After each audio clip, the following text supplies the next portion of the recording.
الحمد لله والصلاة والسلام على أشرف الأنبياء والمرسلين سيدنا محمد وعلى آله وصحبه وسلم.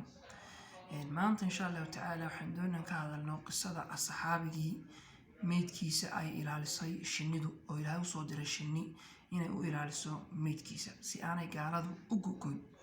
kumuu ahaa asxaabigaas wuxuu ahaa asxaabigii la odhan jiray caasim ibnu thaabit. qisadiisuna waxay ahayd wuxuu runtii asxaabi caalim ah oo fiqiga iyo axkaamta aada u yaqaana, isla markaana ka qayb galay dagaalo fara badan oo rasuulku la galay gaalada. wuxuu ka qayb galay qaswatu uxud, wuxuu ka qayb galay qaswatu beder oo ka horreysay uxud. sida awgeed qaswadii uu ka qayb galay ee labaad ee uxud wuxuu ku dilay laba dhalinyaro ah oo la odhan jiray masaafiqan walxaarith.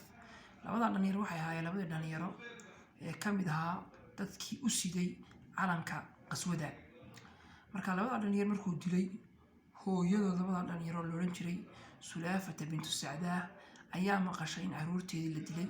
waxay ballan qaaday in ninka caruurteeda dilay caasim ibnu thaabit radiallahu canhu in ay qoortiisa ka jari doonto, isla markaana ay khamri ku cabi doonto. waxay tiri, ninkii ii keena qoorta caasim ibnu thaabit waxaan siinayaa 100 geela. intaa markay tidhi, asxaabadii waxay ku noqdeen magaalada madiina oo dagaalkii uxud baa uu dhammaaday. maalmo kadib waxaa magaalada madiina soo galay 2 qolo oo la yihahdo cadlun wa qaarun oo deganaa magaalada madiina meel u dhow. sidaa awgeed waxay ka codsadeen rasuulka in uu rasuulku ku daro asxaab diinta barta maadaama ay ku cusub yihiin diinta.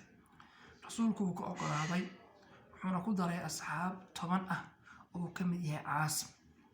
asxaabtii way raacday. kadib markay gaadheen meel la yihahdo rajiic oo u dhow madiina laakiin xoogaa ka fog, ayay ku ballan fureen asxaabtii. waxayna sameeyeen in ay asxaabtii isku dayaan inay dilaan.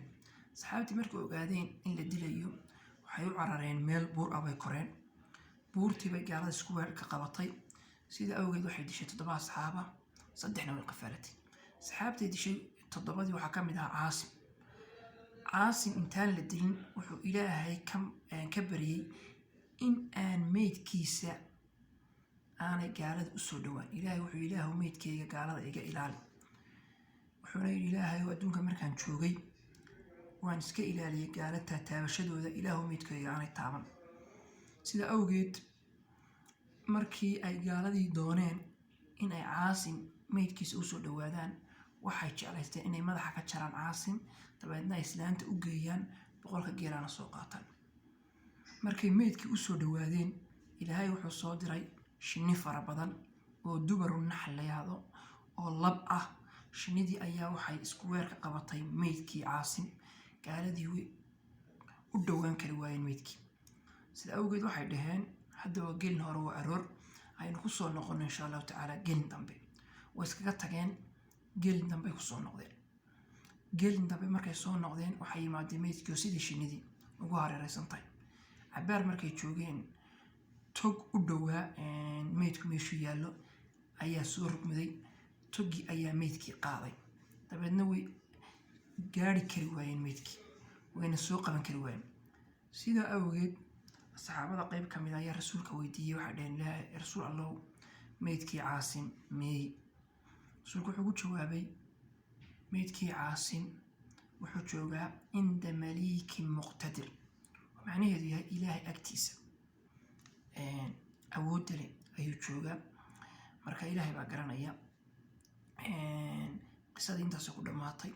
macnaheeda qisada iyo cibrada iyo faa'iidada laga qaadanay waxa weeyaan, adduunka intaad joogto hadaad iska ilaaliso allaala wix ilaahay kaa ilaaliyey, oo aad naftaada ilaaliso, oo aad indhahaaga ilaaliso, oo wax walba oo xumaan iska ilaaliso, ilaahayna wuu ku ilaalinayaa markaad u baahan tahay ee dhibto ay ku hayso. asalaamu calaykum waraxmatullaahi wabarakaatu.